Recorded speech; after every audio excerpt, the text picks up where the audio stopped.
నమస్తే, నేను సిరి. AP deputy CM Pawan Kalyan గారు అయితే గత హయాంలో ఉన్న ప్రభుత్వ నాయకులు ఎవరైతే ఉన్నారో అంటే జగన్మోహన్ రెడ్డి గారి చీకటి రహస్యాన్ని అయితే బయటపెట్టడం జరిగింది. అది ఢిల్లీ వరకు తీసుకెళ్లడం జరిగింది. ఇంతకీ మరి జగన్మోహన్ రెడ్డి గారి చీకటి రహస్యం ఏంటనేది మనకు వివరించడానికి మనతో పాటు ఉన్నారు ప్రముఖ senior journalist, political analyst CS Rao గారు. నమస్కారం సార్. నమస్తే సార్, ఇప్పుడు చూస్తుంటే పవన్ కళ్యాణ్ గారు గత హయాంలో ఉన్న జగన్మోహన్ రెడ్డి గారి చీకటి రహస్యాన్ని గుర్తించారు, దాన్ని ఢిల్లీ వరకు కూడా తీసుకెళ్లారని చెప్పేసి కొన్ని వార్తలు వస్తున్నాయి. అసలు అది ఏంటంటారు సార్? ఏ ప్రభుత్వానికైనా కానీ కొన్ని బయటికి చెప్పేటివి ఉంటాయి, బయటికి చెప్పనటువంటివి కొన్ని ఉంటాయి. అందుకే కొన్ని జీవోలను ఏం చేస్తుంటారంటే కొన్ని రహస్యంగా పెడుతుంటారు, పబ్లిక్ డొమైన్లో పెట్టరు. జనరల్గా పబ్లిక్ డొమైన్లో పెట్టాలి, కానీ కొన్ని పెట్టరు. అదేమంటే అవి కొన్ని రహస్య జీవోలు అవి అని అంటారు. ఇప్పుడు రైట్ టు ఇన్ఫర్మేషన్ యాక్ట్ కింద అడిగినప్పటికి కూడా అవి చూపించరు మనం. దానికి ఏం చెప్తారంటే ఇది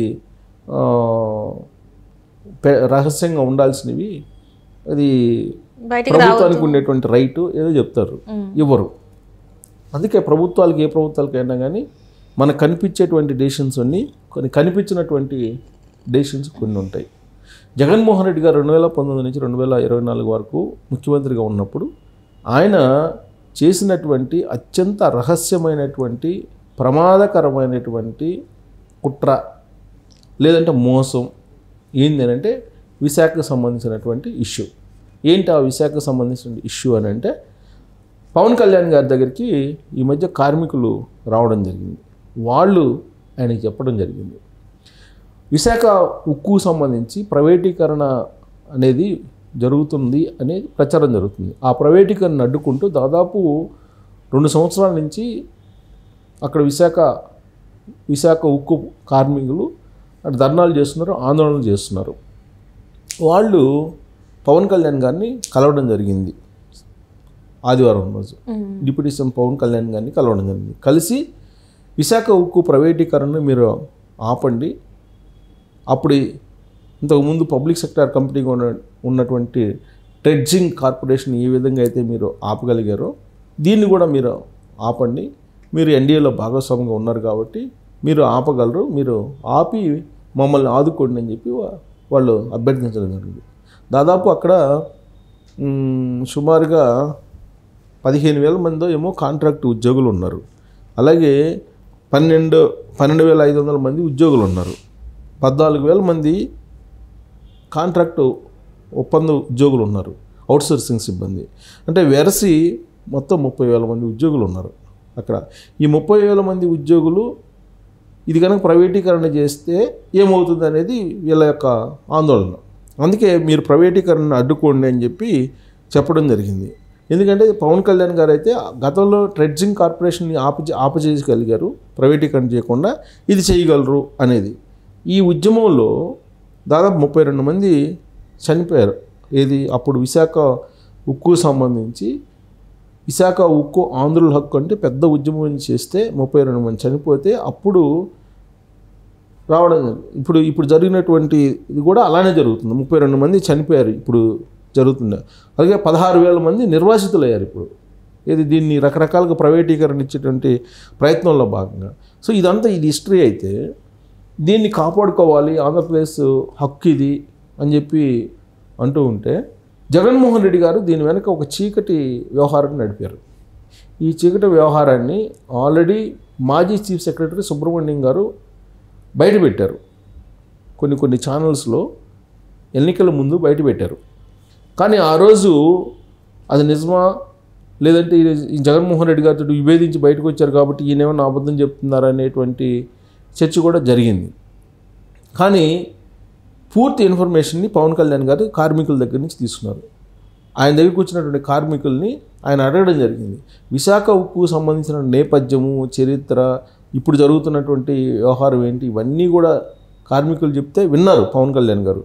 విని దీన్ని సెయిల్లో కలపాలి, సెయిల్లో కలిపి దీన్ని ఆదుకోవాలి. అలాగే విశాఖ ఉక్కు పరిశ్రమకి సొంత మైనింగ్స్ కావాలి, ఇలాంటి ప్రపోజల్స్ 4-5 వాళ్ళు చెప్పారు పరిష్కారం కోసం. ప్రైవేటీకరణ చేయకుండా దీన్ని లాభాల బాట పట్టించాలంటే కనుక కొంత ఫండింగ్ సపోర్ట్ చేయాలి, ఇలాంటి ఒక 4-5 సూచనలు చెప్తే విన్నారు. విని ఖచ్చితంగా వీటిని నేను కేంద్ర ప్రభుత్వం దృష్టికి తీసుకెళ్తాను, ప్రైవేటీకరణను ఆపేస్తామని చెప్పారు. కేంద్ర ఉక్కు శాఖ మంత్రిగా ఉన్నటువంటి కుమారస్వామి గారు కూడా ఈ మధ్యకాలంలో వైజాగ్ వచ్చినప్పుడు కూడా అది ప్రైవేటీకరణ కాదు, మీరు ఆందోళన చెందొద్దని చెప్పి హామీ ఇచ్చారు. కానీ మామూలుగా క్షేత్రస్థాయిలో మాత్రం ప్రైవేటీకరణ చేయడానికి ఫైల్ బాగా మూవ్ అవుతున్నాయి, దానికి సంబంధించిన యాక్టివిటీస్ కూడా జరిగిపోతున్నాయి. అది ఎప్పుడు జరిగింది? జగన్మోహన్ రెడ్డి గారు ముఖ్యమంత్రిగా ఉన్నప్పుడే దానికి బీజం పడింది. దానికి బీజం పడితే ఆయన ప్రైవేటీకరణని అడ్డుకోవాలి, ప్రైవేటీకరణ చేయకుండా ఉండాలని చెప్పి జగన్మోహన్ రెడ్డి గారి దగ్గరికి అప్పుడు కార్మికులు ఈ విషయం తీసుకెళ్తే, ప్రైవేటీకరణ ఒకవేళ కేంద్ర ప్రభుత్వం చేస్తే దాన్ని ఓపెన్ టెండర్స్లో మనం కొనుగోలు చేద్దాము, కొనుగోలు చేసి రాష్ట్ర ప్రభుత్వం తీసుకుందాము అని చెప్పి ఆయన చెప్పడం జరిగింది. జగన్మోహన్ రెడ్డి గారు ఓపెన్గానే మీడియా సమావేశంలోనే చెప్పారు, మీడియాకు కూడా చెప్పారు, ఒకవేళ దాన్ని ప్రైవేటీకరణ చేయాలని అంటే కనుక ఓపెన్ టెండర్స్ వేయాలి. ఓపెన్ టెండర్స్ వేసినప్పుడు ఖచ్చితంగా రాష్ట్ర ప్రభుత్వం తరపు నుంచి మనం కూడా టెండర్ వేసి మనం దాన్ని ఓన్ చేసుకుందాము, వేలం పాటలు పాడుకుందాం అని చెప్పి ఆయన అన్నారు. కేసీఆర్ గారు అప్పుడు మంత్రి హోదాలో ఉన్నారు, కేసీఆర్ గారు ముఖ్యమంత్రి హోదాలో ఉన్నారు. ఆ టైంలో ఒక అడుగు ముందుకేసి కేటీఆర్ గారు ఏమన్నారు తెలుసా? తెలంగాణ తరపు నుంచి మేము కూడా టెండర్ వేస్తాము, మేము కూడా టెండర్ వేసి విశాఖ ఉక్కుని ప్రైవేటీకరణ కాకుండా అడ్డుకుంటాము అని చెప్పి వాళ్ళు కూడా అన్నారు. అంటే విశాఖ ఉక్కు ప్రైవేటీకరణను అడ్డుకునేటువంటి ప్రయత్నం టెండర్ వేయటమే, టెండర్ వేసి వేలంపాట పాడుకోవటం అని చెప్పి వాళ్ళు చెబుతున్నారు. అసలు ప్రైవేటీకరణ అడ్డుకోండి అని చెప్తుంటే ప్రైవేటీకరణ చేసిన తర్వాత మేము టెండర్లో పాల్గొందాన్ని ఓన్ చేసుకోవటం అనేది వితండమైనటువంటి వాదన, పబ్లిక్ని మోసం చేసేటువంటి మాట. అసలు ఇదంతా ఒక ఎత్తు అయితే అసలు జగన్మోహన్ రెడ్డి గారు ఎందుకు టెండర్ వేసి మనం ఓన్ చేసుకుందాము అని చెప్పేసి అన్నారు అనేదిగా రహస్యాన్ని బయట పెట్టారు బాలసుబ్రహ్మణ్యం గారు చీఫ్ సెక్రటరీ మాజీ. దాన్ని ఇప్పుడు ధృవీకరించారు పవన్ కళ్యాణ్ గారు. కార్మికులు చెప్పిన దాని ప్రకారం ఏంటంటే సుమారుగా 25,000 ఎకరాలు ఉంది ఏది విశాఖ ఉక్కుకి సంబంధించి. ఆ కంపెనీకి విశాఖ ఉక్కుకి 25,000 ఎకరాలు ఉంది. ఈ 25,000 ఎకరాలని దోచేయడానికి ప్రయత్నం చేశారు జగన్మోహన్ రెడ్డి గారు అనేది ఈ సీక్రెట్, ఇది బయటకు వచ్చింది. సుబ్రహ్మణ్యం గారు చెప్తే పెద్ద లైట్గా తీసుకున్నారు అందరూ. కానీ ఇప్పుడు కార్మికులు వచ్చి పవన్ కళ్యాణ్ గారికి చెప్పడం జరిగింది ఎప్పుడెప్పుడు ఏమేమి జరిగింది, ఆ 25,000 ఎకరాలని దోచేసుకునేందుకు జగన్మోహన్ రెడ్డి గారు ఏమేం చేశారు అనేది పూసగుచ్చినట్టు కార్మికులు పవన్ కళ్యాణ్ గారికి చెప్పేశారు, పీకే గారికి చెప్పేశారు. చెప్పి ఆ 25 ఎకరాలని ఈయన ఏం చేయాలనుకున్నారు? ఆయన విశాఖలో రాజధాని పెట్టి అడ్మినిస్ట్రేటివ్ క్యాపిటల్ అక్కడే ఒక ఎస్టేట్ని ఏర్పాటు చేసుకుని ఆ 25 ఎకరాలని ఓన్ చేసేసుకుని ఈయన తీసేసుకొని ఆ 25 ఎకరాలని 25,000 ఎకరాలని వీళ్ళకి కావాల్సినటువంటి వాళ్ళకి రకరకాల రూపంలో పంచేదానికి పప్పు బెల్లాలాగా అత్యంత దారుణమైనటువంటి కుట్రపూరితమైనటువంటి మోసపూరితమైనటువంటి ఆలోచన ఆయన చేశారు అనేది కార్మికులు పవన్ కళ్యాణ్ గారికి చెప్పారు. అది విన్న తర్వాత పవన్ కళ్యాణ్ గారు ఒకసారిగా కిన్నుడైపోయి ఈ విషయాన్ని నేను కేంద్ర ప్రభుత్వంతో చర్చిస్తాను, అది ప్రైవేటీకరణ కాకుండా చేస్తాను, ఇంత దారుణమైనటువంటి కుట్ర జగన్మోహన్ రెడ్డి గారు చేశారా అని చెప్పేసి కార్మికుల నుంచి తెలుసుకొని పవన్ కళ్యాణ్ గారే ఆశ్చర్యపోవడం జరిగింది. అంటే ఇంతకన్నా పెద్ద కుట్ర ఏదన్నా ఉంటుందా? ఒకవేళ పొరపాటున మళ్ళీ కనుక ఆంధ్రప్రదేశ్కి కనుక సీఎం అయినట్టయితే జగన్మోహన్ రెడ్డి గారు విశాఖపట్నం కుక్కల జింపు విస్తరైపోయింది. ఈ పాటికి విశాఖపట్నం ఇండస్ట్రీయే కాదు, విశాఖపట్నం మొత్తం కుక్కల జింపుని విస్తరైపోయింది.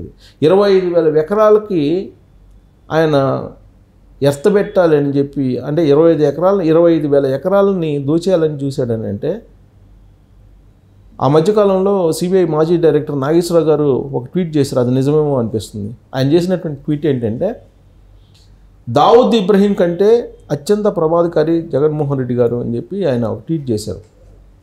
ఆయనేమో డాన్గా ఉంటూ అండర్ వరల్డ్ డాన్గా ఉంటూ ఆయన చీకటి జీవితం గడిపిస్తున్నారు.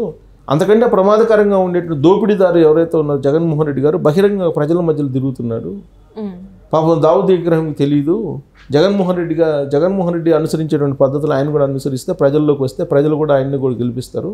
ఇతనేమో పబ్లిక్లో ఉండి డాన్గా వ్యవహరిస్తూ దోచేసుకుంటున్నాడు, ప్రకృతి సంపదను, ప్రజా సంపదను, జాతి సంపదను దోచుకుంటున్నాడు. అతనేమో చీకట్లో డాన్గా వెళ్తున్నాడు. కాబట్టి అక్కడ నీకు దావుద్ ఇబ్రహీం కంటే ప్రమాదకరం జగన్మోహన్ రెడ్డి అని చెప్పి చెబుతున్నాడు. ఆ ట్వీట్ చూసినప్పుడు నేను అనుకున్నా ఏంటి ఎంత సిబిఐ మాజీ డైరెక్టర్ ఉండి ఎంత సీరియస్ పెట్టారేంటి, ఎంత ట్వీట్ భయంకరమైన ట్వీటు అని. ఇప్పుడు ఈ విశాఖలో 25,000 ఎకరాలని దోచేసుకునేటువంటి కుట్ర అంటే నిజంగానే దావుద్ ఇబ్రహీం కన్నా కూడా ప్రమాదకరీతను అనేటువంటి భావన ఈ కార్మికులు పవన్ కళ్యాణ్ గారికి చెప్పినప్పుడు పవన్ కళ్యాణ్ గారు కిన్నుడైపోయిన న్యూస్ చూసిన తర్వాత నాకు అనిపించింది. సో అంటే అంత భయంకరమైనటువంటి చీకటి కుట్ర విశాఖపట్నం మీద జగన్మోహన్ రెడ్డి గారు చేశారు. ఆ దేవుడు ఉన్నారు కాబట్టి, ఆంధ్రప్రదేశ్ ప్రజలు అదృష్టవంతులు కాబట్టి జగన్మోహన్ రెడ్డి గారు మళ్ళీ 2024లో ముఖ్యమంత్రి కాల. ఒకవేళ అయినట్టయితే అత్యంత దారుణాలు చూడాల్సి వచ్చిండేది. ప్రత్యేకించి విశాఖ కుక్కలు చింపిన ఇసురు అయిపోయినది అని చెప్పి మనం విశ్లేషణ చేసుకోవచ్చు.